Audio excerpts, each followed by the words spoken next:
तो वीडियो के स्टार्टिंग पर मैंने निंगत्यांग को दिखा होता है वो बीस्ट डेमोसेट के जीनियस याफे को आत्महत्या कर दिया होता है और वही याफे को अपने सभी हेवनली डेमोसेट के डिसाइपल के सामने लेके आ गया होता है। और याफे को सामने देखने के बाद हमें हेवनली डेमोसेट के सभी डिसाइपल को दिखा होता है। वो सभी बहुत ही ज्यादा गुस्सा हो जाता है। वो सभी गुस्सा में एक साथ चिल्लाते हुए कह रहा होता है यही इंसान ने हमारे साथियों का हत्या किया है। वहीं पे एक दूसरा बंदा कह रहा होता है आज मैं उसे इतना तरपाने वाला हूँ कि वो रिग्रेट करने वाला है वो इस दुनिया में जन्म क्यों लिया है। और हेवनली डेमोसेट के सभी डिसाइपल की ये सब कुछ बातों को सुनने के बाद हमें याफे को दिखा होता है वो तो बहुत ही ज्यादा डरा हुआ रहता है। वो रोते हुए भीख मांगते हुए कह रहा होता है करीब मत आओ, प्लीज मुझे जाने दो, प्लीज मुझे मत मारो, प्लीज मुझे इस तरह से मत तरपाओ। पर हम हेवनली डेमोसेट के सभी डिसाइपल को देखते हैं वो याफे की एक भी बातों को नहीं सुनता है और उसे टॉर्चर करना शुरू कर दिया होता है। और फिर हमें दिखाते हैं कि उस जगह से सिर्फ याफे की दर्दनाक आवाज, चिल्लाने की आवाज सुनाई दे रहा होता है। सीन शिफ्ट हो जाता है। कुछ मिनट के बाद का सीन दिखाता है। भाई हम देखते हैं कि हेवनली डेमोसेट के सभी डिसाइपल ने याफे को इतना ज्यादा टॉर्चर किया है कि याफे का मौत हो गया है। फिर उसके बाद ही हम निंगत्यांग को देखते हैं वो हेवनली वार्ड सिटी गेट के सामने याफे की लाश को रस्सी से लटका देता है। वहीं पे हम निंगत्यांग के साइड पर एक डिसाइपल को देखते हैं वो निंगत्यांग को कह रहा होता है पेट्रियार्च आपने याफे को कैसे डील किया।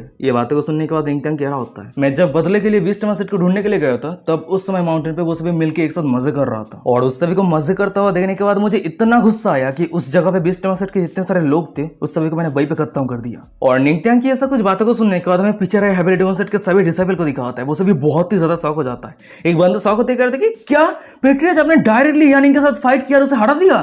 तभी अचानक से हम देखते हैं कि निंगत्यांग के सिस्टम पे डिंग करते नोटिफिकेशन आता है अपने हेवनली डेमोसेट के सभी डिसाइपल को शॉक किया है जिसके कारण को रिवार्ड के तौर पे 5000 ओड़ा कल्टीवेशन मिलता है। और सिस्टम का दिया हुआ ये रिवार्ड को देखने के बाद हमें निंगत्यांग को दिखाता है वो 5000 ओड़ा कल्टीवेशन को एब्जॉर्ब करने लगता है और वो ओड़ा को एब्जॉर्ब करने के बाद उसे अजीब सा महसूस होने लगता है। वो मन में कह रहा था कि ये फीलिंग्स देख के ऐसा लग रहा है कि मैं ब्रेक थ्रू करने वाला हूँ। फिर उसके बाद हमें दिखाता है कि निंगत्यांग के सिस्टम पे डिंग करते नोटिफिकेशन आता है कंग्रेचुलेशन होस्ट आपने 4 स्टार अर्थ किंगडम पे ब्रेक थ्रू किया है। और निंगत्यांग को ब्रेक थ्रू करता हुआ देखने के बाद साइड पे सभी डिसाइपल को दिखा होता है वो सभी बहुत ज्यादा शॉक हो जाता है। शॉक होते एक बंदा कह रहा होता है फाइट करने के बाद ऑर्डिनरी लोगों के स्पिरिचुअल एनर्जी कम हो जाता है पर पेट्रियार्च ब्रेक थ्रू किया है। वहीं पे एक दूसरा बंदा कह रहा होता है पेट्रियार्च से जैसे उम्मीद था सच में पेट्रियार्च बहुत ज्यादा ऑसम है। तभी हम निंगत्यांग को देखते हैं वो अपने सभी डिसाइपल को कह रहा होता है अब जब यहाँ पे सब कुछ खत्म हो चुका है तो चलो अब हमें हेवनली डेमोसेट पे वापस लौटना चाहिए। और निंगत्यांग की ये बातों को सुनने के बाद वहीं पे जितने सारे डिसाइपल थे वो सब एक साथ कह रहा होता है अच्छा ठीक है पेट्रियार्च। पर तभी अचानक से हमें दिखा होता है कि उस जगह पे जमीन हिलने लगता है और ये देखने के बाद वहीं पे जितने सारे डिसाइपल थे वो सब एक साथ कह रहा होता है ये क्या हो रहा है क्या ये अर्थक्वेक है। निंगत्यांग कह रहा होता है नहीं यहाँ पे बीस्ट का झुंड आ रहा है। ये बातों को सुनने के बाद एक डिसाइपल कह रहा होता है फिर से बीस्ट का झुंड कैसे आ सकता है पेट्रियार्च ने बीस्ट डेमोसेट के सभी डिसाइपल को तो मार दिया है।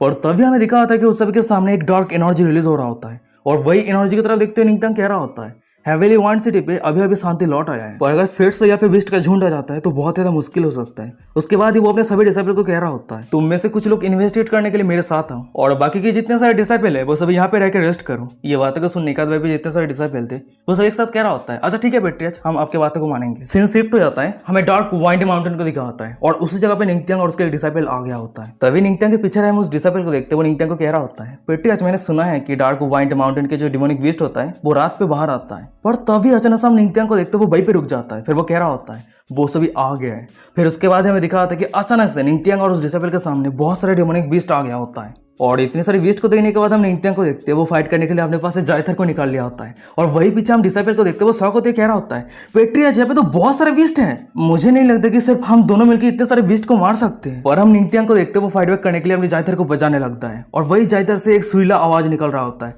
और वही आवाज को सुनने के बाद हमें पीछे रहे डिसाइपल को दिखा होता है वो तो बहुत ज्यादा शौक हो जाता है। शौक होते मन में कह रहा था कि क्या ये तो बीस्ट डेमोसेट के बीस्ट टेमिंग टेक्निक है। पेट्रियार्च के पास पहले से ही स्वॉर्ड दाव और म्यूजिक दाव था अब बीस्ट टेमिंग दाव भी है। क्या ये हो सकता है कि पेट्रियार्च सभी 3000 दाव को कल्टीवेट करने वाला है।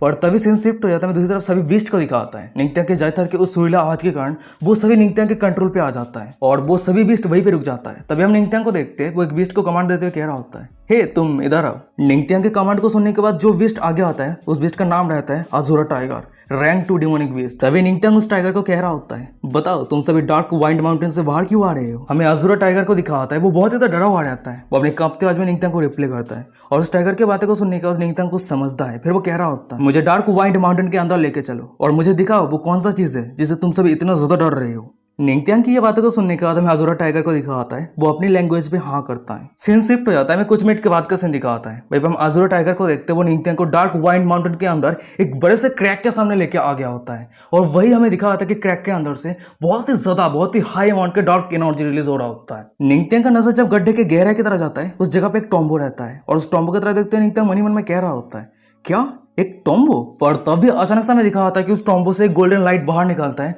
और वही गोल्डन लाइट आसमान को चीरते हुए ऊपर जाने लगता है। ये गोल्डन लाइट को देखने के बाद निंगत्यांग के साइड पे रहे वो डिसेबल कह रहा होता है, जब भी हेबिली फिनोमेना अफेयर होता है तब भी एक ग्रेट ट्रेजर का जन्म होता है। ये बातों को सुनने के बाद ही हमें निंगत्यांग को दिखाता है, वो उस गड्ढे के अंदर जाने लगता है। जाते ही कह रहा होता है, मैं भी नीचे जा रहा हूँ और देखता हूँ क्या चल रहा है, तुम यहीं पे इंतजार करना। निंगत्यांग की ये बातों को सुनने के बाद वो डिसेबल कह रहा होता है, पेट्रियार्च मुझे लगता है कि हमें सबसे पहले एम्प्रेस को रिपोर्ट करना चाहिए। पर हम निंगत्यांग को देखते हैं, वो उस डिसेबल की बातों को नहीं सुनता है और वो सीधा क्रैक के अंदर आ जाता है। निंगत्यांग क्रैक के अंदर जा ही रहा होता है, पर अचानक से हमें दिखा आता है कि एक पावरफुल अटैक निंगत्यांग की तरफ आगे बढ़ रहा होता है। पर हम निंगत्यांग को देखते हैं, वो बहुत ही आसानी के साथ उस अटैक को डॉज कर देता है। निंगत्यांग जब सामने देखता है, उसे पता चलता है कि उसे अटैक करने वाला कोई और नहीं, एक स्नेक वुमेन बीस्ट रहती है। वो स्नेक वुमेन निंगत्यांग को कह रही होती है, मैंने ये कभी उम्मीद नहीं कर पाई थी, जो पहले आएगा वो एक हैंडसम लिटिल ब्रदर रहेगा। हमें दूसरी तरफ निंगत्यांग को दिखाता है, वो अपने सामने रहे उस स्नेक वुमेन को देखने के बाद वो मनी मन में सिस्टम को कह रहा होता है, सिस्टम क्या तुम्हें पता है ये किस तरह का क्रिएचर है? ये बातों को सुनने के बाद सिस्टम कह रहा होता है, ये एक गार्डियन बीस्ट है और इसका कल्टीवेशन रैंक 7 या फिर उससे भी हाई है। सिस्टम की ये बातों को सुनने के बाद ही हम निंगत्यांग को देखते हैं, वो अपने सामने रहे गार्डियन बीस्ट को टेम करने के लिए अपने पास से जाइथर को निकाल लिया होता है। फिर वो मनी मन में कह रहा होता है, ये गार्डियन बीस्ट की कल्टीवेशन सेंट एम्पेरियलम के बराबर है, तो मैं श्योर नहीं हूँ कि मेरे बीस्ट टेमिंग म्यूजिक उसे टेम करने के लिए सक्सेसफुल हो पाएगा या नहीं, पर चाहे जो भी हो मुझे एक बार ट्राई करना चाहिए। उसके बाद हम निंगत्यांग को देखते हैं, वो अपने जाइथर को बजाने लगता है और अपने जाइथर से वही सुरीला आवाज निकल रहा होता है। पर हम दूसरी तरफ उस स्नेक वुमेन को देखते हैं, वो निंगत्यांग के उस म्यूजिक को बहुत ही आसानी के साथ रोक देती है। फिर उसके बाद ही वो निंगत्यांग के ऊपर अटैक करने के लिए आगे बढ़ रही होती है, चिल्लाते हुए कह रही होती है, पहले ही मुलाकात पे अटैक करना शुरू कर दिया, ये अच्छी बात नहीं है।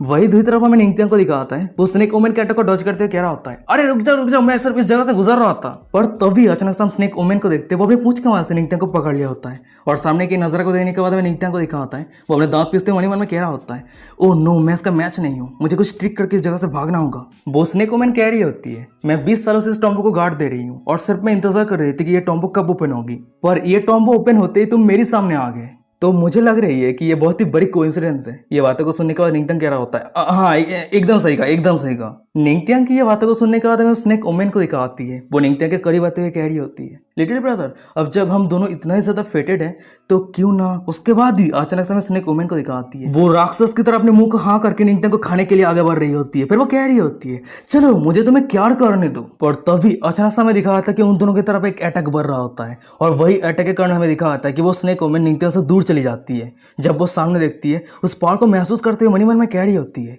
क्या इमोर्टल एम्पररियम कल्टीवेटर? फिर तभी हमें दिखा था कि उस स्नेक वुमेन के ऊपर अटैक करने वाला कोई और नहीं, एम्प्रेस लो रहती है। और एम्प्रेस लो को यहाँ पे देखने के बाद निंगत्यांग कह रहा होता है, वाइफ? तभी हमें दूसरी तरफ स्नेक वुमेन को दिखाती है, वो हंसते हुए निंगत्यांग को कह रही होती है, ओहो लिटिल ब्रदर देख के ऐसा लग रही है कि तुम्हारी वाइफ आ गई है। पर तभी हम एम्प्रेस लो को देखते हैं, वो सीधा स्नेक वुमेन के ऊपर अटैक कर दिया होता है। फिर वो कह रही होती है, एक मियां रैंक 7 डिमोनिक बीस्ट मुसीबत क्रिएट करने का कोशिश कर रही है। फिर हम देखते हैं कि एम्प्रेस लो के उस अटैक के कारण उस जगह पे बहुत बड़ा ब्लास्ट होता है और वो स्नेक वुमेन वहीं पे खत्म हो जाती है। एम्प्रेस लो स्नेक वुमेन को मारने के बाद हमें दिखा था कि उन दोनों के सामने एक बैरियर आ जाता है और उस बैरियर को देखने के बाद निंगत्यांग कह रहा होता है, क्या बैरियर? एम्प्रेस लो कह रही होती है, जब एक high rank guardian demonic beast का मौत होता है तब वो ऑटोमेटिकली एक बैरियर पे ट्रांसफॉर्म हो जाता है। वैसे देख के लग रही है कि ये टॉम्बो एटलीस्ट कैलेस्टियल या फिर इमोर्टल एम्पेरियलियम के कल्टीवेटर की है। पर तभी अचानक से हमें दिखा होता है कि उन दोनों के पीछे बहुत सारे कल्टीवेटर आ जाता है। वहीं पे एक बुढ़ा एम्प्रेस लो को देखने के बाद कह रहा होता है, ओ तो एम्प्रेस भी यहाँ पे आ गई है। वैसे बहुत ही लंबे समय हो गया है कि हम एक दूसरे से नहीं मिले हैं। तभी वो सभी कल्टीवेटर को देखने के बाद निंगत्यांग अपने वाइफ को कह रहा होता है, अब ये सभी कौन है? ये बातों को सुनने के बाद एम्प्रेस लो कह रही होती है, वैसे ये जगह हेविली डेमन सेट से बिलोंग करती है,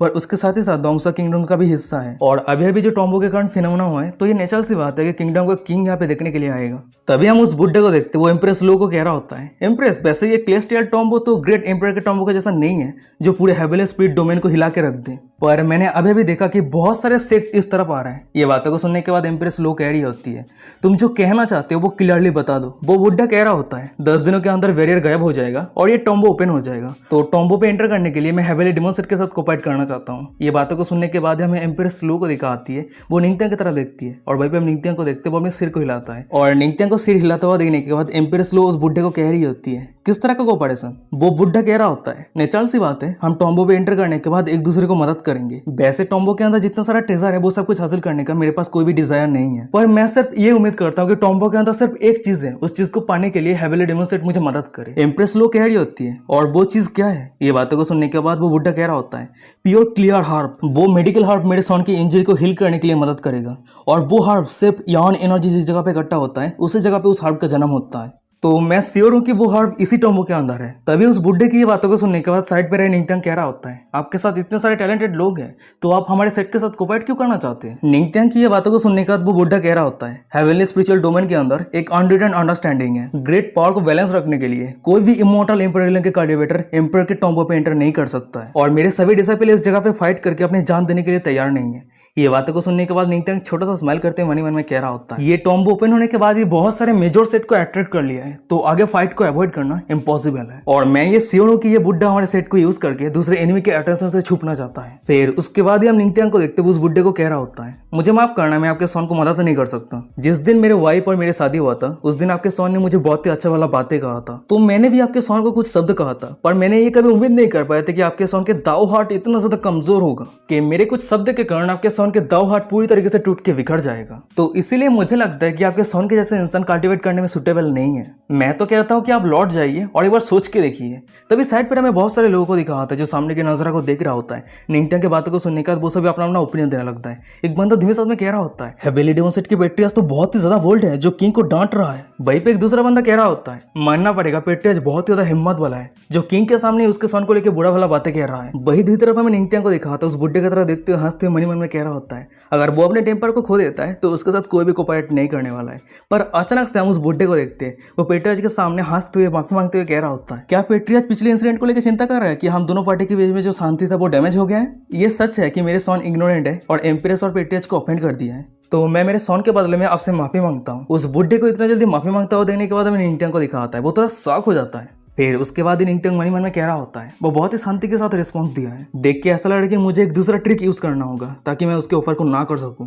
और तभी अचानक से हम एम्प्रेस को देखते हैं उस बुड्ढे को डायरेक्टली कह देती है आपको माफी मांगने की कोई जरूरत नहीं है, मैं आपके ऊपर पे कोऑपरेट करने के लिए इंटरेस्टेड नहीं हूँ। पर एम्प्रेस लो की ये बातों को सुनने के बाद हमें उस बुड्ढे को दिखाता है वो बहुत ही ज्यादा गुस्सा हो जाता है, चिल्लाते हुए कह रहा था कि क्या पर मैं 200 का किंग में इतना सिंसियर हूँ और तुम लोग ना कह रही हो। ये बातों को सुनने के बाद एम्प्रेस लो कह रही होती है इस तरह के सिचुएशन को हैंडल करने के लिए हमारी हेवेली डेमोन्स्ट्रेट पूरी तरीके से कैपेबल है तो हमें आप सबके साथ कोऑपरेट करने की कोई जरूरत नहीं है। एम्प्रेस लो की ऐसा कुछ बातों को सुनने के बाद हमें उस बुड्ढे को दिखाता है वो बहुत ज्यादा गुस्सा हो जाता है। गुस्से में उस जगह से जाते हुए कह रहा होता है अच्छा ठीक है, देख के ऐसा लग रहा है कि हेवेली डेमोन्स्ट्रेट हमारे साथ दुश्मनी करना चाहता है। मैं उम्मीद करता हूँ कि बाद में रिग्रेट मत करना। लो वो क्यों? फिर उसके बाद ही वो बुड्ढा मन में कह रहा होता है मैं पहले रिथोरियस एलाइस के साथ कोऑपरेट करने के लिए हेजिटेट कर रहा था, पर अब देख के ऐसा लग रहा है कि रिथोरियस एलाइस के पावर का यूज करके ये दोनों एरोगेंट कपिल को लेसन सिखाने का समय आ चुका है। फिर उसके बाद ही वो बुड्ढा अपने सभी डिसाइपल को लेकर उस जगह से जाने लगता है और वही पीछे में निंगत्यांग को दिखाता है वो सामने देखते हुए कह रहा होता है ये लोग कितना ज्यादा सेमलेस है, दूसरे को यूज करके बिना मेहनत के रिवॉर्ड हासिल करना चाहता है। पर तभी साइड पर हमें एम्प्रेस लो को दिखाती है वो स्माइल करते हुए निंगत्यांग को कह रही होती है तुम असल में शुरू से ही उससे के साथ कोऑपरेट नहीं करना चाहते थे है ना? तुम सोच रहे थे कि इस सिचुएशन को हैंडल करना मेरे लिए मुश्किल हो जाएगी।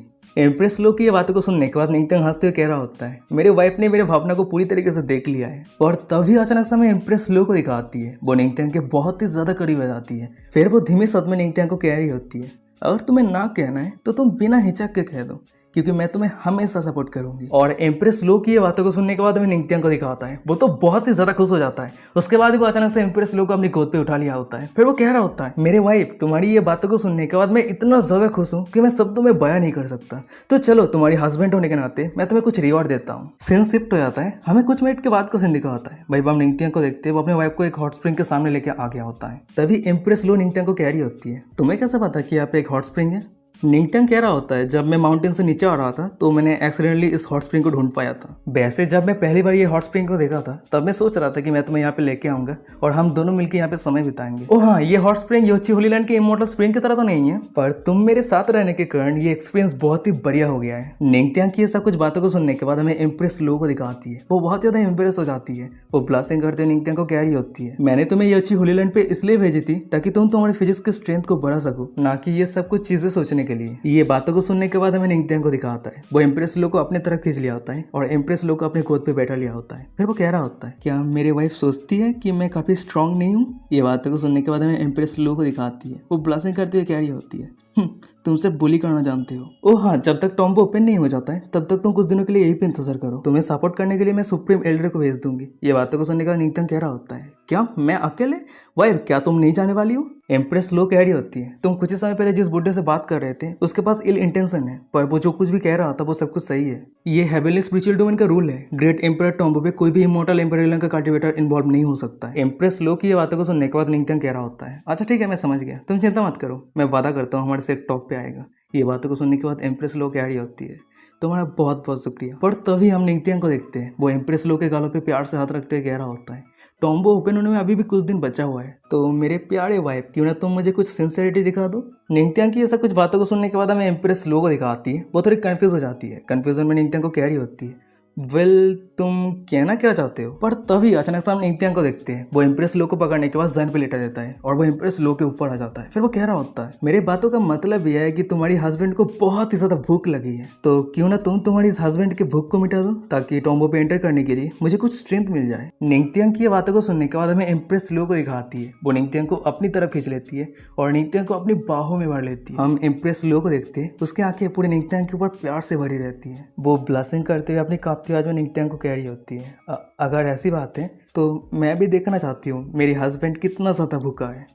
सीन शिफ्ट हो जाता है 10 दिनों के बाद का सीन दिखाता है। भाई हम देखते हैं कि टॉम्बो के आसपास जो बैरियर था वो बैरियर ऑटोमेटिकली टूट जाता है और वो बैरियर टूटने के बाद हमें दिखा था कि उस टॉम्बो के जो गार्डियन बीस्ट था वो स्नेक वुमेन फिर से अपेयर हो जाती है और उस स्नेक वुमेन को देखने के बाद भाई पे जितने सारे कल्टिवेटर थे वो सभी एक साथ मिलकर स्नेक वुमेन के ऊपर अटैक कर रहा होता है। तभी उस सभी के पावरफुल अटैक के कारण में स्नेक वुमेन को दिखाती है वो कमजोर हो जाती है और वो अपनी पूरी तरीके से स्नेक फॉर्म में आ जाती है और वो स्नेक वुमेन कमजोर होने के कारण भाई पे जितने सारे कल्टिवेटर थे वो सभी एक साथ मिलकर उस स्नेक को मारने के लिए आगे बढ़ रहा होता है। पर अचानक हमें दिखा होता है कि उस सभी के सामने योची होली लैंड के एल्डर आ जाती है। फिर उस सभी को रोकते हुए कह रही होती है मुझे नहीं लगती कि इसे मारने की कोई जरूरत है, क्यों ना हम इसे सील कर देते हैं। ये बातों को सुनने के बाद रिथोरेसलाइस के कल्टीवेटर कह रहा होता है हम रिथोरेसलाइस के कल्टीवेटर इस तरह के मॉन्स्टर को जड़ से उखाड़ देते हैं, या फिर योची होली लैंड के ग्रेट एल्डर हमारे रिथोरेसलाइस के खिलाफ जाने की कोशिश कर रही है। पर तभी अचानक से हमें दिखा होता है कि उस जगह पे एक दूसरा बुढ़ा आ जाता है और वो तियानबो होली लैंड का लीडर होता है। वो सामने के सिचुएशन को देखने के बाद सिचुएशन को संभालते हुए कह रहा होता है अच्छा ठीक है, जब टॉम्बो के गार्डियन बीस्ट का मौत हो चुका है तो हमें जितना जल्दी हो सके टॉम्बो के अंदर एंटर करके ट्रेजर को ढूंढ लेना चाहिए। तभी सीन शिफ्ट हो जाता है मैं दूसरी तरफ सेंट ऑफ योची को दिखाती है वो अपने साइड पे रहे ग्रेट एल्डर को कह रही होती है एल्डर क्यूलियन ये एरिया हेवनली डेमन सेट की है, पर हेवनली डेमन सेट के कोई भी मेंबर अभी तक नहीं आया है, क्या हमें इंतजार करना चाहिए। सेंट ऑफ योची की ये बातों को सुनने के बाद सामने रिथोरेसलाइस के मेंबर कह रहा होता है उस सभी को शायद पता चल गया होगा कि हमारे रिथोरेसलाइस यहाँ पे आने वाला है, उसी कारण वो सभी डर के मारे छुप गया होगा। उस बुड्ढे की ये बातों को सुनने के बाद हमें दिखा होता है कि अचानक से उस जगह पे कोई आने लगता है, वो अपनी जोर आवाज में कह रहा होता है अगर तुम लोग ऐसा सोच रहे हो तो मुझे माफ करना, तुम लोग डिसअपॉइंट होने वाले हो। और ये आवाज को सुनने के बाद हमें सेंट ऑफ योची को दिखा आती है वो तो बहुत ही ज्यादा खुश हो जाती है, वो मनी मन में कह रही होती है ये वॉइस। फिर उसके बाद हम देखते हैं कि वो शब्द को कहने वाला कोई और नहीं निंगत्यांग रहता है और निंगत्यांग को यहाँ पे देखने के बाद भाई पे जितने सारे लोग थे वो सभी बहुत ही ज्यादा शॉक हो जाता है। एक बंदा शॉक होते कह रहा था कि अरे ये तो हेवनली डेमन सेट के पेट्रियार्च है। वहीं पे एक दूसरा बंदा कह रहा होता है अरे मैंने सुना है कि ये इंसान हेवनली डेमन सेट का हैंडीमैन था पर वो अचानक से इम्प्रेस की हस्बैंड बन गया। और सबसे बड़ी बात तो यह है कि वो कुछ शब्द की मदद से बहुत सारे होरिज़ोन के दावाट को टूट के बिखार दिया है। तभी हम निंगत्यांग को देखते वो नीचे उतर आता है और वो उसी बुड्ढे के सामने आता है जो बुड्ढा हेवनली डेमन सेट को लेकर बुरा वाला बातें कह रहा था। निंगत्यांग उस बुड्ढे को कह रहा होता है माउंटेन पे जब शेर नहीं होता है तो बंदर भी उछलता है, वैसे रिथोरियासेलाइस हेवनली डेमन सेट के लैंड पे क्या कर रहा है। निंगत्यांग की ऐसा कुछ बातों को सुनने के बाद हमें उस बुड्ढे को दिखाता है वो तो बहुत ही ज्यादा गुस्सा हो जाता है, चिल्लाते हुए कह रहा होता है एक मेरा अर्थ किंगडम का बच्चा है हमारे रिथोरेसलाइस को मुक्त करने की हिम्मत कर रहा है, चल मैं अभी तुझे एक लेसन सिखाता हूँ। पर अचानक से हमें दिखा आता है कि उस बुड्ढे के सामने हेवनली डेमन सेट के सुप्रीम एल्डर आ जाता है। ओ तो तुम सभी के पास इतना हिम्मत आ चुका है कि हम सभी को लेसन सिखाओगे। सुप्रीम एल्डर की ये सब कुछ बातों को सुनने के बाद हमें रिथोरेसलाइस के मेंबर को दिखाता है वो उस बुड्ढे को रोकते हुए धीमी साथ में कह रहा होता है हेवनली डेमन सेट के सुप्रीम एल्डर हमसे स्ट्रॉन्ग है तो लापरवाही के साथ एक्ट बिल्कुल भी मत करना। फिर उसके बाद हम रिथोरेसलाइस के मेंबर को देखते हैं वहीं पे जितने सारे कल्टिवेटर थे उस सभी को कह रहा होता है अब जब हम एक साथ ही टॉम्बो पे एंटर करने वाले तो ये सब कुछ फाइट वगैरह बंद करने के बाद हमें एक दूसरे को मदद करना चाहिए। और अब तो हेवनली डेमन सेट भी यहाँ पे आ चुका है तो अब हमें टॉम्बो पे एंटर करना चाहिए। हमें दूसरी तरफ निंगत्यांग को दिखा आता है वो आगे जा रहा होता है पर अचानक से उसको नजर सामने जाता है, उसके सामने हमें दिखा आता है कि बहुत सारे कल्टिवेटर खड़ा रहता है और उस सभी को देखने के बाद निंगत्यांग खुद ही को कह रहा होता है अब ये सभी कौन है? पर अचानक से हमें दिखा आता है कि उसके पीछे सेंट ऑफ ईर्ची आ जाती है। फिर वो निंगत्यांग को कह रही होती है सामने जो सभी है वो तियानबो होली लैंड से है और हेवन सॉर्डिंग शिफ्ट से है। सेंट ऑफ ईर्ची की ये बातों को सुनने के बाद हमें निंगत्यांग को दिखाता है, वो थोड़ा कंफ्यूज हो जाता है। कंफ्यूजन में कह रहा होता है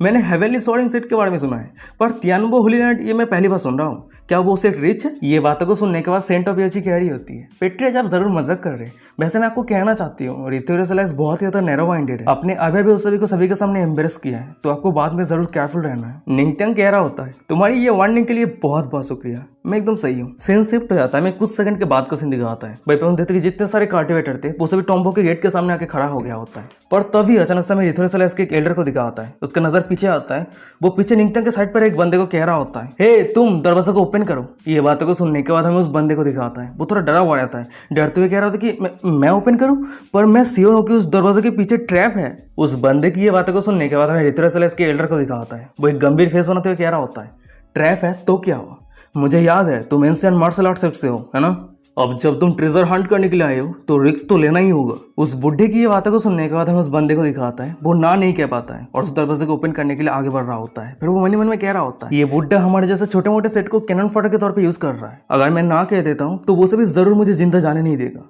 फिर उसके बाद हम उस बंदे को देखते हैं, वो सामने रहे दरवाजे को ओपन करता है और दरवाजे को ओपन करने के बाद ही हमें दिखा आता है वही दरवाजे के अंदर से एक डार्क एनर्जी रिलीज हो रहा होता है और वही दूसरी तरफ हमें उस बंदे को दिखाता है, वो बिना मुश्किल के दरवाजे को ओपन कर दिया है। उसी कारण वो बहुत ज्यादा खुश हो जाता है, खुश होते स्माइल करते कह रहा होता है हा मैंने दरवाजे को ओपन कर दिया है। पर तभी पीछे रहे मैंने निंगत्यांग को दिखाता है, उसे अचानक से आने से फील होने लगता है। फिर उसके आसपास जितने सारे कल्टिवेटर थे उस सभी को वार्निंग देते कह रहा होता है अरे तुम सभी रुक जाओ, कोई भी हिलना मत, यहाँ पे कुछ गलत है। तभी अचानक से हमें दिखा आता है कि दरवाजे के अंदर से कोई उसी बंदे के ऊपर अटैक कर दिया होता है जो बंदा उस दरवाजे को ओपन करने के लिए गया था, और उसी अटैक के कारण हमें उस बंदे को दिखाता है, वो बंदा वहीं पे खत्म हो जाता है। और सामने की नजारा को देखने के बाद वहीं पे जितने सारे कल्टिवेटर थे वो सभी बहुत ज्यादा पैनिक होने लगता है, वो सभी डरते हुए कह रहा होता है ये सही नहीं हो रहा है, हमने इस टॉम्बो के सेलेस्टियल सोल को डिस्टर्ब किया है, वो जरूर रिवेंज लेना चाहता है। पर तभी अचानक से हमें रिथोरियस के वही बुड्ढे को दिखाता है, वो एक बंदे को जोर से थप्पड़ मारते कह रहा होता है अरे तुम वहीं पे चुप हो जाओ, झूठ बोल के लोगों को कन्फ्यूज मत करो, टॉम्बो पे ट्रैप रहेगा, ये एक नॉर्मल सी बात है। उस बुड्ढे की ये बातों को सुनने के बाद वो बंदा कह रहा होता है उस दरवाजे के पीछे से जो अटैक आया वो उस अटैक पे ना ही कोई वेपन या फिर फॉर्मेशन का प्रेजेंस था। और तभी उस सभी के कंफ्यूजन को क्लियर करते हुए उस सभी के सामने रहे निंगत्यांग कह रहा होता है अभी जो अटैक हुआ वो एक साउंड की मदद से था। निंगत्यांग की ये बातों को सुनने के बाद वो रिथोरियस के बुड्ढा कह रहा होता है अगर वो अटैक साउंड के कारण था तो यहाँ पे इतने सारे लोग हैं, उस साउंड को सुन क्यों नहीं पाया, सिर्फ तुम अकेला क्यों सुन पाए। उस बुड्ढे की ये बातों को सुनने के बाद हमें निंगत्यांग को दिखाता है, वो कुछ नहीं कहता है और उसके सामने जो डेड बॉडी रहता है उसे चेक करने लगता है। और निंगत्यांग को छुप देने के बाद भाई भी जितने सारे लोग थे वो सभी अपना अपना ओपिनियन देने लगता है। भाई एक बंदा कह रहा होता है वैसे लेजेंडरी पेट्रियज ने बहुत सारे अमेजिंग चीज किया है पर वो अंत पे एक अर्थ किंगडम का कल्टिवेटर है। भाई पे एक दूसरा बंदा कह रहा था कि हाँ एकदम सही कहा, यहाँ पे इतने सारे पावरफुल एल्डर है वो सभी कुछ डिटेक्ट नहीं कर पाए, तो ये पेट्रियज ने ये सब कुछ कैसे नोटिस कर लिया। पर तभी अचानक से उस सभी के साइड पर हमें सेंट ऑफ ईर्ची को दिखाती है, वो सभी को कह रही होती है पेट्रियज ने एकदम सही कहा, अभी एक साउंड अटैक हुआ था और ये साउंड किलिंग साउंड फॉर्मेशन से रिलीज हुआ है और इसी कारण सभी को ये साउंड सुनाई नहीं दिया है। सेंट ऑफ ईर्ची की ये बातों को सुनने के बाद एक एल्डर कह रहा होता है क्या किलिंग साउंड फॉर्मेशन। ये बातों को सुनने के बाद सेंट ऑफ ईर्ची कैरी होती है, मैंने एंशिएंट किताबों पे रीड किया है इस तरह के जो किलिंग साउंड फॉर्मेशन होता है वो बहुत ही ज्यादा वायलेंट होता है। ये फॉर्मेशन अगर एक बार ट्रिगर हो जाता है तो इस फॉर्मेशन के अंदर अगर कोई भी आ जाता है वो जब तक मर नहीं जाता है या फिर पूरी तरीके से एग्जॉस्ट नहीं हो जाता है तब तक ये फॉर्मेशन रुकता नहीं है। सेंट ऑफ ईर्ची की ये बातों को सुनने के बाद एक बंदा कह रहा होता है सेंट ऑफ ईर्ची ने दावा ऑफ म्यूजिक को लेकर बहुत कुछ अचीव किया है तो वो जरूर करेक्ट होगी। वहीं पे एक दूसरा बंदा कह रहा होता है निंगत्यांग ने ये साउंड को सुना है तो क्या ये हो सकता है कि वो भी दावा ऑफ म्यूजिक को लेकर कल्टिवेट किया है। तभी सेंट ऑफ ईर्ची के साइड पर हमें तियानबो होली लैंड के लीडर को दिखाता है, वो कह रहा होता है वो बच्चा दरवाजा को ओपन करने के बाद ही उसका मौत हो गया तो वो फॉर्मेशन जरूर गेट के सामने ही है। पर क्वेश्चन ये है कि किलिंग साउंड फॉर्मेशन इतना ज्यादा पावरफुल है तो उस फॉर्मेशन को डिस्ट्रॉय करने के बाद हम टॉम्बो के अंदर एंटर कैसे करेंगे। ये बातों को सुनने के बाद सेंट ऑफ ईर्ची सभी को कह रही होती है आप सभी चिंता मत करना, हमारी ईर्ची होली लैंड पे एक साउंड ब्रेकिंग आर्ट है पर इस टेक्निक को यूज करने के लिए थोड़ी बहुत ओरा की जरूरत पड़ने वाली है। अगर कोई ओरा ट्रांसफर करके मुझे सपोर्ट करती है तो मैं इस टेक्निक को परफॉर्मेंस कर सकती हूँ। तो पेट्रियज क्या आप मुझे ओरा ट्रांसफर करके मदद कर सकते हैं। ये बातों को सुनने के बाद निंगत्यांग कह रहा होता है क्या मैं। उस सभी की सब कुछ बातों को सुनने के बाद एक एल्डर कह रहा होता है क्या ये हो सकता है कि ये एक एनर्जी ऑब्जर्वेशन टेक्निक है। ये बातों को सुनने के बाद एक दूसरा एल्डर कह रहा होता है हाँ इस फॉर्मेशन को तोड़ने के लिए उस फॉर्मेशन को जितना एनर्जी जरूर आती है उतना एनर्जी देना होगा, फिर उसके बाद ही बिना फोर्स के उस फॉर्मेशन को तोड़ा जा सकता है। वो सभी एल्डर की ये सब कुछ बातों को सुनने के बाद निंगत्यांग कह रहा होता है ओ तो क्या रिथोरियस ये सोच रहा है कि ह्यूमन की जिंदगी का रिस्क लेके वो सभी टॉम्बो के अंदर एंटर करना चाहता है। भाई पे एक एल्डर कह रहा होता है हाँ, हम यही सोच रहे हैं, क्या दिक्कत है? हम सभी तो अपॉर्चुनिटी के लिए यहाँ पे आए हैं। अगर हम हमेशा दूसरों के लिए चिंता करेंगे तो हम हमारे कल्टीवेशन पे कभी भी इंप्रूव नहीं कर पाएंगे। उस एल्डर की ये बातों को सुनने के बाद मैंने इंगत्यांग को दिखाता है। वो तो बहुत ही ज्यादा गुस्सा हो जाता है। फिर वो कह रहा होता है, हे बुड्ढा, तो खुद के बारे में सोच। तुझे देख के लग नहीं रहा है कि तू ज्यादा दिन तक जिंदा रहने वाला है, तो क्यों ना तू तेरे जिंदगी को देख के हमारे जैसे यंगस्टर को मदद कर दे। निंगत्यांग की ये सब कुछ बातों को सुनने के बाद हमें उस एल्डर को दिखाता है। वो तो बहुत ही ज्यादा गुस्सा हो जाता है। चिल्लाते कह रहा होता है, बच्चे तूने अभी भी क्या कहा? अगर हिम्मत है तो फिर से कह के दिखा। पर तभी साइड पर हम सेंट ऑफ योची को देखते हैं। वो सभी को रोकते हुए कह रही होती है, यहाँ पे आर्ग्यू करने की कोई जरूरत नहीं है। साउंड ब्रेकिंग आर्ट को यूज करने के लिए कोई भी इंसानों की जिंदगी देने की जरूरत नहीं है। अगर इथोरियस माइंड नहीं करता है तो इस गेट को ओपन करने के लिए मैं मदद कर सकती हूँ। सेंट ऑफ योची की ये सब कुछ बातों को सुनने के बाद एक एल्डर कह रहा होता है, गेट को ओपन करने के लिए हम आपको मदद करेंगे, पर सेंट ऑफ योची आप उस बच्चे से मदद मांग रहे हैं, क्या ये मजाक नहीं है? मुझे जहां तक पता है वो बच्चा अर्थ किंगडम के एक अजीब सा कल्टिवेटर है। वो आपको दाओ ऑफ म्यूजिक पे मदद कैसे कर सकता है? उस एल्डर की ये बातों को सुनने के बाद निंगत्यांग कह रहा होता है, तुझे नहीं पता, इसका मतलब ये नहीं है कि दूसरे को नहीं पता। पर तभी निंगत्यांग के सामने में सेंट ऑफ योची को दिखा आती है। वो पेट्रियच को कह रही होती है, पेट्रियच प्लीज आप अपने हाथ को आगे बढ़ाइए, मैं साउंड ब्रेकिंग आर्ट को आपको सिखाने वाली हूँ। ये बातें को सुनने का निंगत्यांग कह रहा होता है, अच्छा ठीक है। पर तभी अचानक से हम सेंट ऑफ योची को देखते हैं। वो बहुत ज्यादा एम्ब्रेस हो जाती है। वो ब्लास्टिंग करते हुए मन में कह रही होती है, लास्ट टाइम इमॉर्टल स्प्रिंग पे पेट्रियच और यूस्ट के कुनी मदर मिलके इस टेक्निक को प्ले किया था। मैं बहुत ही लंबे समय से इस टेक्निक को पेट्रियच के साथ प्रैक्टिस करने के बारे में सोच रही थी। फिर उसके बाद ही हम सेंट ऑफ योची को देखते हैं। वो साउंड ब्रेकिंग आर्ट निंगत्यांग को सिखाने लगती है और वही दूसरी तरफ हमें दिखा आता है कि निंगत्यांग के सिस्टम पे डिंग करता नोटिफिकेशन आता है। डिटेक्ट किया गया है कि होस्ट ने साउंड ब्रेकिंग आर्ट को एब्जॉर्ब कर रहा है। 10-fold कॉम्प्रोमेशन एक्टिवेट हो गया है। सिस्टम से एक दूसरा नोटिफिकेशन आता है, कांग्रेचुलेशन होस्ट, आपने सक्सेसफुली साउंड ब्रेकिंग आर्ट को लर्न कर लिया है। निंगत्यांग कह रहा होता है, ओ तो यही है साउंड ब्रेकिंग आर्ट। सेंट चलिए शुरू करते हैं। ये बातों को सुनने के बाद सेंट ऑफ योची कह रही होती है, क्या पेट्रियच क्या आपने ऑलरेडी लर्न कर लिया? तभी दूसरी तरफ हमें सभी लोगों को दिखा आता है जो सामने के नजारा को देखने के बाद निंगत्यांग की बातों को सुनने के बाद वो थोड़ा शॉक हो जाता है। भाई एक बंदा कह रहा होता है, क्या उसने ऑलरेडी साउंड ब्रेकिंग आर्ट को लर्न कर लिया इतनी जल्दी? भाई दूसरा बंदा कह रहा होता है, वो जरूर मजाक कर रहा है। तभी हम एक एल्डर को देखते हुए चिल्लाते हुए कह रहा होता है, अरे रुक जाओ, मैंने ये कभी नहीं देखा कि कोई इतनी जल्दी के साथ कोई भी आर्ट को पूरी तरीके से लर्न कर सकता है। वहीं पे एक दूसरा एल्डर कह रहा होता है, हाँ एकदम सही कहा सेंट ऑफ योची, मुझे तो लग रहा है कि वो बच्चा शो ऑफ कर रहा है। उस सभी की ऐसा कुछ बातों को सुनने के बाद निंगत्यांग कह रहा होता है, मैंने ये कभी उम्मीद नहीं कर पाया था कि इथोरियस ऐसे गड्ढे का मेढक है। दो लिटिल फ्रॉग, चिंता मत करो और खुद के आंखों से देखो दुनिया कितना बड़ा है, दुनिया कैसे चलता है। पर तभी निंगत्यांग के सामने में सेंट ऑफ योची को दिखा आती है। वो अपने पास से जायथर को निकाल लिया होता है और वो निंगत्यांग को देते हुए कह रही होती है, पेट्रियच अगर आपके पास जायथर नहीं है तो आप मेरी जायथर को यूज कर सकते हैं। सेंट ऑफ योची की ये बातों को सुनने के बाद हम निंगत्यांग को देखते हैं। वो अपने हाथ पे जायथर को ले लिया होता है और बजाने के लिए तैयार हो जाता है। फिर वो सेंट ऑफ योची को कह रहा होता है, सेंट आपकी बहुत बहुत शुक्रिया। फिर उसके बाद ही निंगत्यांग मन में कह रहा होता है, ये मेरे लिए बेहतर रहेगा कि मेरे पास खुद का इस तरह के म्यूजिक स्पिरिचुअल वेपन रहे। पर तभी हम निंगत्यांग के सामने हमें सेंट ऑफ योची को दिखा आती है। उसके पूरे शरीर में अजीब सी फीलिंग्स महसूस होने लगती है क्योंकि सेंट ऑफ योची ने निंगत्यांग को जो जायथर दिया है वो जायथर सेंट ऑफ योची के साथ जुड़ी हुई है। तो इसीलिए निंगत्यांग अगर जायथर को टच करता है तो इसका मतलब यह है कि वो सेंट ऑफ योची को टच कर रहा है और उसी कारण में सेंट ऑफ योची को दिखा आती है। वो बहुत ही अजीब सा फीलिंग्स महसूस कर रही होती है और सामने के नजारा को देखने के बाद निंगत्यांग आगे आते हुए कह रहा होता है, सेंट ऑफ योची क्या आप सही है? ये बातों को सुनने के बाद सेंट ऑफ योची कह रही होती है, हाँ मैं सही हूँ। फिर उसके बाद ही सेंट ऑफ योची खुद को शांत करते हुए निंगत्यांग को कह रही होती है, अच्छा ठीक है पेट्रियच चलिए शुरू करते हैं। उसके बाद हम निंगत्यांग और सेंट ऑफ योची को देखते हैं जो म्यूजिक प्ले करने के लिए तैयार हो जाता है और वही पीछे में सभी कल्टिवेटर को दिखा आता है जो निंगत्यांग और सेंट ऑफ योची को एनर्जी सप्लाई कर रहा होता है। और हमें दूसरी तरफ इथोरियस के दो एल्डर को दिखा आता है जो दरवाजा को ओपन करने के लिए आगे जाने लगता है और सामने के दरवाजा को अचानक से ओपन कर देता है और दरवाजा ओपन होने के बाद ही सामने के फॉर्मेशन को तोड़ने के लिए हमें निंगत्यांग को दिखा आता है। वो अपने जायथर को बजाने लगता है। हम देखते हैं कि निंगत्यांग और बाकी सबको अटैक करने के लिए उस दरवाजे के अंदर से एक स्केलेटन बाहर आता है और निंगत्यांग अपने साउंड वेव के वहां से उस स्केलेटन को रोक रहा होता है और सामने के नजारा को देखने के बाद हमें सेंट ऑफ योची को दिखा आती है। वो शॉक हो जाती है। शॉक होते मन में कह रही होती है, मैंने ये कभी उम्मीद नहीं कर पाई थी कि पेट्रियच के दाओ ऑफ म्यूजिक इतना ज्यादा एडवांस है। और वही दूसरी तरफ हमें इथोरियस के सभी एल्डर को दिखा आता है जो निंगत्यांग के ये परफॉर्मेंस को देखने के बाद बहुत ज्यादा शॉक हो जाता है। सिर से पसीना आ रहा होता है। मन में कह रहा था कि क्या वो असल में सच में दाओ ऑफ म्यूजिक भी इतना अच्छा है?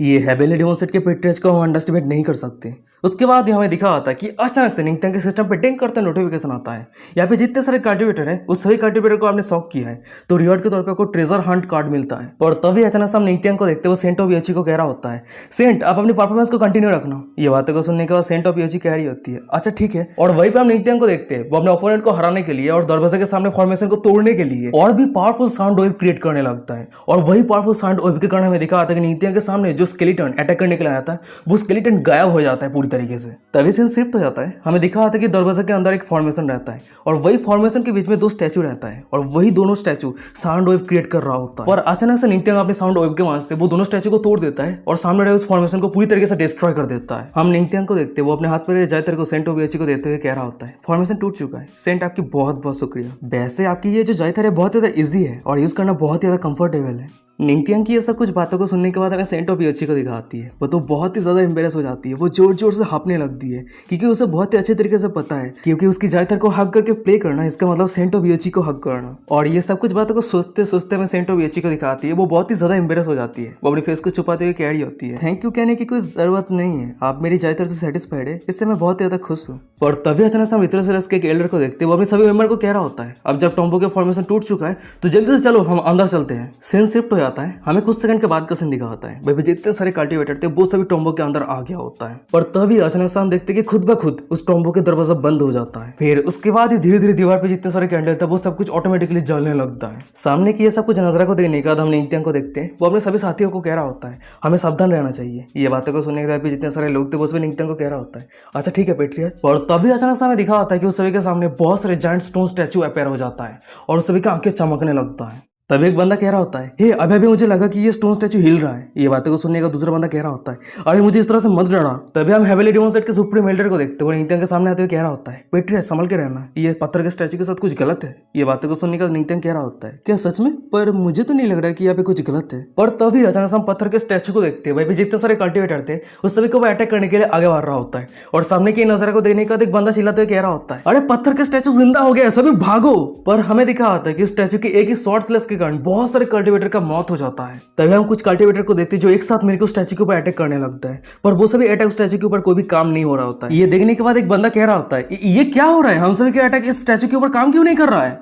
फिर उसके बाद हम सभी कल्टिवेटर को देखते हैं जो एक एक करके उस स्टैचू के ऊपर अटैक कर रहा होता है, पर उस सभी का एक भी अटैक काम नहीं कर रहा होता है। तभी हम उस पत्थर के स्टैचू को देखते हैं, वो फिर से बहुत सारे कल्टिवेटर के ऊपर अटैक कर दिया होता है। वहीं पे हम बहुत सारे कल्टिवेटर को देखते हैं, उस पत्थर के स्टैचू के अटैक को डॉज कर दिया होता है, पर एक लड़की को दिखा आती है, वो वहीं पे फंस जाती है। और तभी अचानक से हमें दिखा आता है कि उस लड़की के सामने निंगत्यांग आ गया होता है और निंगत्यांग उस स्टैचू के माथे के ऊपर हाथ रखता है और स्प्लिट डिस्ट्रक्शन का नाम का एक स्किल यूज करता है। और ये स्किल को यूज करने के बाद हमें दिखा आता है कि वो पत्थर के स्टैचू पे क्रैक पड़ने लगता है। उसके बाद वो पत्थर का स्टैचू पूरी तरीके से टूट के बिखर जाता है। निंगत्यांग उस पत्थर के स्टैचू को तोड़ने के बाद पीछे लड़की की तरह देखते हुए कह रहा होता है, क्या तुम सही हो। ये बातों को सुनने का तो मैं उस लड़की को दिखा आती है, वो प्लास्टिंग करते हुए निंगत्यांग को कह रही होती है, पेट्रियर्च आपका बहुत बहुत शुक्रिया। निंगत्यांग टूटे हुए पत्थर के स्टैचू की तरफ देखते हुए मन में कह रहा होता है, जैसे उम्मीद था स्पीड के कारण ये पत्थर का स्टैचू मूव कर रहा था, वैसे मेरे स्पीड पैरल को पार आउट करने के लिए ये स्पीड स्टोन एकदम सही रहेगा। और अब जब इतना बढ़िया गिफ्ट मेरे सामने आ चुका है तो मुझे पोलाइटली ये सब कुछ एक्सेप्ट कर लेना चाहिए। उसके बाद हम निंगत्यांग को देखते हैं, वो अपने स्पीड डिस्ट्रक्शन स्किल को यूज करती है, वहीं पे जितने सारे पत्थर का स्टैचू था वो सब कुछ स्टैचू को डिस्ट्रॉय कर देता है। और निंगत्यांग की ये परफॉर्मेंस को देखने का था दूसरी तरह सभी ऑडियंस को दिखा आता है, वो सभी शौक रहता है। भाई एक बंदा शौक होते कह रहा था कि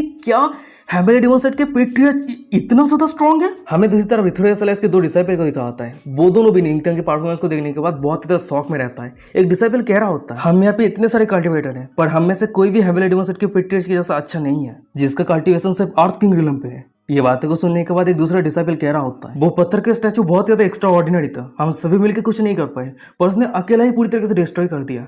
सच में मानना पड़ेगा हेवेली डेमन सेट के पेट्रियर्च बहुत ज्यादा एक्स्ट्रा ऑर्डिनरी है। और वही साइड पर हमें सभी लड़कियों को दिखा आती है जो निंगत्यांग की दीवानी हो जाती है, वो सभी प्यार भरी नजरों से निंगत्यांग की तरफ देखते हुए कह रही होती है, वाह पेट्रियर्च कितना ज्यादा कूल है, बिना पसीने बहा के अपने दुश्मन को पूरी तरीके से डिस्ट्रॉय कर दिया। पर तभी अचानक से हमें दिखा आता है कि वो सभी कल्टिवेटर के बीच में से एक बंदा रहता है जो छुप के साथ सामने के नजारा को देख रहा होता है, निंगत्यांग की हर एक हरकत को देख रहा होता है। वो बहुत ज्यादा गुस्से में रहता है और वो बंदा कोई और नहीं वही बंदा रहता है जो निंगत्यांग की शादी के दिन आया था और निंगत्यांग के मुंह से कुछ शब्द को सुनने के बाद उसके दाव हाथ पूरी तरीके से डिस्ट्रॉय हो गया था। वो अपने दांत पीसते खुद ही कह रहा होता है, निंगत्यांग आज नहीं तो कल मैं तुझे पूरी तरीके से डिस्ट्रॉय कर दूंगा। और वही सामने हमें निंगत्यांग को दिखा आता है, भाई जितने सारे पत्थर का स्टैचू अपेयर होता है वो सभी स्टैचू को डिस्ट्रॉय करने लगता है। पर अचानक से हमें दिखा आता है उसके सिस्टम पे डिंग करते नोटिफिकेशन आता है, यहाँ पे जितने सारे जीनियस कल्टिवेटर है वो सभी कल्टिवेटर को आपने शॉक किया है जिसके कारण आपको रिवॉर्ड के तौर पे 5000 ओरा कल्टिवेशन मिलता है। और सिस्टम के नोटिफिकेशन को देखने के बाद हमें निंगत्यांग को दिखा आता है, वो नीचे उतर आता है, फिर वो मन में कह रहा होता है, मेरे पूरे सर पे ओरा ओवरफ्लो हो रहा है, देख के ऐसा लग रहा है कि मैं ब्रेक थ्रू करने वाला हूँ। फिर उसके बाद ही हम निंगथियांग को देखते हैं वो कल्टिवेट करने के लिए वहीं पे बैठ जाता है और वो अपने हेवनली डेमन सेट के सुप्रीम एल्डर को कह रहा होता है, सुप्रीम एल्डर प्लीज मुझे गार्ड कर लो। तभी हमें दूसरी तरफ सभी ऑडियंस को दिखा होता है। सामने निंगथियांग की यह हरकतों को देखने के बाद वो सभी कंफ्यूज हो जाता है। एक बंदा कह रहा होता है कि वो क्या कर रहा है, वहीं पे एक एल्डर कह रहा होता है वो शायद थक चुका है। ये बातों को सुनने के बाद एक दूसरा एल्डर कह रहा होता है इस टॉम्बो के अंदर कोई भी ओड़ा नहीं है, अगर वो थक चुका है इसका मतलब उसका जिंदगी खतरे में है। और तभी अचानक से हमें दिखा होता है कि निंगथियांग के पूरे शरीर पे ओड़ा ओवरफ्लो होने के कारण उसके शरीर से बहुत ही पावरफुल स्पिरिचुअल एनर्जी रिलीज हो रहा होता है। और सामने की नजारा को देखने के बाद भाई पे जितने सारे लोग थे वो सभी बहुत ही ज्यादा शॉक हो जाता है। हमें रिथरेसलेस के एल्डर को दिखा होता है वो शॉक होते कह रहा होता है क्या उसके पास स्पिरिचुअल सी है। भाई पे एक दूसरा एल्डर कह रहा होता है मैं ये क्या देख रहा हूँ, वो ब्रेक थ्रू कर रहा है। और वही दूसरी तरफ हमें निंगथियांग को दिखा होता है वो सभी को इग्नोर करते हुए अपना कल्टीवेट कंटिन्यू रखता है। उसके सिस्टम पे डिंग करते नोटिफिकेशन आता है कंग्रेचुलेशन होस्ट आपने 4 स्टार अर्थ किंग रिलम पे ब्रेक थ्रू किया है। सिस्टम से एक दूसरा नोटिफिकेशन आता है यहाँ पे जितने सारे कल्टिवेटेड प्रेजेंस है उस सभी को आपने शॉक किया है जिसके कारण आपको रिवॉर्ड के तौर पे गॉड रिकॉर्ड टेक्निक मिलता है। सिस्टम से एक तीसरा नोटिफिकेशन आता है आप गॉड लेवल टेक्निक को सिर्फ 40% ही लर्न कर सकते हैं, आपने 40% लर्न कर लिया है। सिस्टम की ये नोटिफिकेशन को देखने के बाद निंगथियांग मन ही मन में कह रहा होता है क्या 40%, अगर मैं और 10% लर्न कर लेता तो शायद हो सकता है कि मैं और भी बहुत सारे स्पिरिचुअल वेन को ओपन कर पाता। सीन शिफ्ट हो जाता है। हमें कुछ मिनट के बाद का सीन दिखा आता है भाई हम निंगथियांग को देखते हैं वो अपने कल्टिवेशन कंप्लीट कर लिया होता है और उस जगह से उठ जाता है और उस जगह से जाते हुए सुप्रीम एल्डर को कह रहा होता है सुप्रीम एल्डर अब हमें मेन हॉल पे जाना चाहिए। ये बातें को सुनने का सुप्रीम एल्डर कह रहा होता है अच्छा ठीक है बैटरियच। फिर उसके बाद ही हम देखते हैं कि वो सभी पैदल चलते चलते मेन हॉल के सामने आ गया होता है और वही मेन हॉल के सामने आने के बाद वहीं पे जितने सारे लोग थे वो सभी कह रहा होता है क्या यही मेन हॉल है। वहीं पे एक दूसरा बंदा कह रहा होता है वैसे ये टॉम्बो किसका है। तभी हम दूसरी तरफ निंगथियांग को देखते हैं वो साइड पे एक किताब रहता है उस किताब को उठा लिया होता है। फिर उसके बाद वो किताब को चेक करते हुए सभी को कह रहा होता है अरे तुम सब इधर उधर चेक करके देखो शायद हो सकता है कि तुम सभी को कुछ हाई लेवल टेक्निक मिल जाए। निंगथियांग की बातों को सुनने के बाद वहीं पे जितने सारे कल्टिवेटर थे वो सभी इधर उधर ट्रेजर को ढूंढने लगते हैं। किसी को वेपन मिलता है, किसी को स्पेयर मिलता है, किसी को आर्मर मिलता है, वो सभी बहुत ज्यादा खुश रहता है। पर तभी अचानक से हमें दिखा आता है कि उस सभी के सामने एक सिंहासन पे एक स्केलेटन बैठा रहता है और वही स्केलेटन के आंख चमकता है और वो आंख चमकते ही हमें निंगथियांग को दिखा आता है उसे आने से फील होने लगता है। वो अचानक से पीछे मुड़ता है और निंगथियांग को अचानक से आने से फील होता है। देखने के बाद सुप्रीम एल्डर कह रहा होता है पेट्रियस क्या हुआ है। निंगथियांग कह रहा होता है नहीं कुछ नहीं शायद ये मेरा इमेजिनेशन है। ये बातें को सुनने का सुप्रीम एल्डर कह रहा होता है वो थ्रोन के ऊपर जो बैठा हुआ है वो जरूर इस टॉम्बो का ओनर है। वैसे टॉम्बो का मतलब ये होता है कि अगर कोई मर जाता है तो उसका देहांत किया जाता है, पर वो उस जगह पे बैठा क्यों है। पर तभी अचानक से हमें दिखा आता है कि उस सभी के सामने एक कल्टिवेटर सिंहासन पे बैठा हुआ स्केलेटन के पास से एक ट्रेजर को छीनने जाता है। सामने की ये नजारा को देखने के बाद हम निंगथियांग को देखते हैं वो उस कल्टिवेटर को रोकते हुए कह रहा होता है जिसका मौत हो चुका है हमें उसे रेस्पेक्ट करना चाहिए। तो मैं उम्मीद करता हूँ कि फर्स्ट शॉर्ट सेट ऐसा कोई भी काम नहीं करेगा कि इस टॉम्बो के ओनर को डिसरेस्पेक्ट हो। निंगथियांग की ये बातों को सुनने के बाद हमें उस कल्टिवेटर को दिखाता है वो हंसते कह रहा होता है मैंने उम्मीद नहीं कर पाया था कि हेवनली डेमन सेट के पेट्रियस इतना ज्यादा कायर होगा। इस टॉम्बो के ओनर ने इतने अच्छे अच्छे चीजें पहन के रखा है जैसे कि उसके उंगली पे जो रिंग है वो तो बहुत ही ज्यादा वैल्यूएबल है। ये रिंग जरूर इमॉर्टल वेपन होगा। पर तभी अचानक से हमें दिखा आता है कि वो कल्टिवेटर कुछ कर पाता। उससे पहले हम स्केलेटन को देखते हैं उस कल्टिवेटर के फेस को पकड़ लिया होता है और उस कल्टिवेटर के पास से वो स्केलेटन स्पिरिचुअल एनर्जी को एब्जॉर्ब कर रहा होता है।